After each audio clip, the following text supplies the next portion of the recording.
Hi friends, అందరికీ welcome to Lucky's world. ఈరోజు అయితే నేను దొండకాయ కారం పెట్టి వండాలనుకుంటున్నానండి. ఫ్రై చేస్తానన్నమాట. ఈ స్టైల్లో ఒకసారి చేసుకొని చూడండి, చాలా టేస్టీగా ఉంటుంది.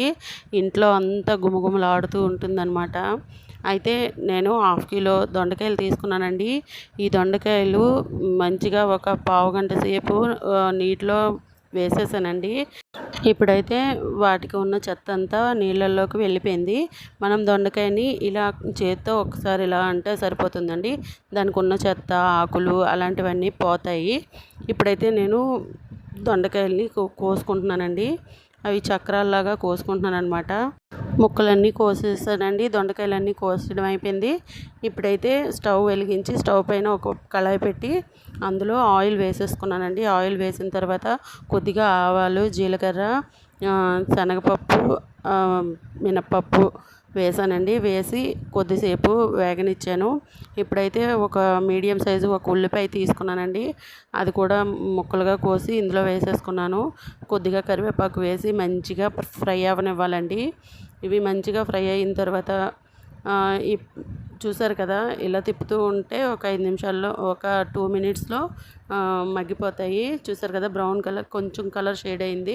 ఇప్పుడైతే మనం ఈ దొండకాయల్ని వేసేసుకోవాలండి. దొండకాయలు చక్రాలుగా కోసుకున్నామండి.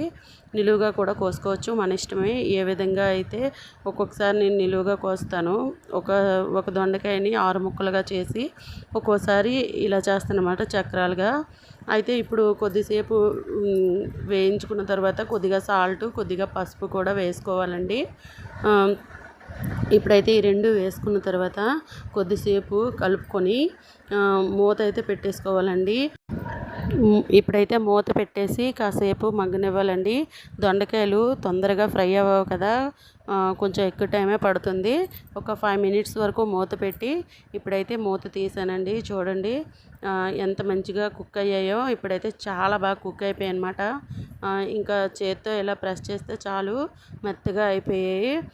దొండకాయలు మరీ మెత్తగా పైన పేస్ట్ లాగా అయిపోకుండా కొద్దిగా కొంచెం పంటి కింద తగిలి నలిగేటట్లు ఉన్నట్లయితే చాలా టేస్టీగా ఉంటాయండి కర్రీ అనేది, ఈ దొండకాయ కారం పొడి ఫ్రైకి. అయితే ఇప్పుడు ఇది ఒక్కసారి మంచిగా కలుపుకున్నాను. వాటర్ అయితే లేదండి ఇందులో. ఇప్పుడైతే 2 స్పూన్ల కారపొడి అయితే వేసుకుంటున్నానండి. ఇది కారపొడి, ఇది ఏంటంటే మనం అన్ని కర్రీస్లోకి యూజ్ చేసుకోవచ్చండి. ఫ్రై కర్రీస్ చేసేటప్పుడు ఈ కారపొడి రెసిపీ కావాలంటే నేనైతే సెండ్ చేస్తానండి.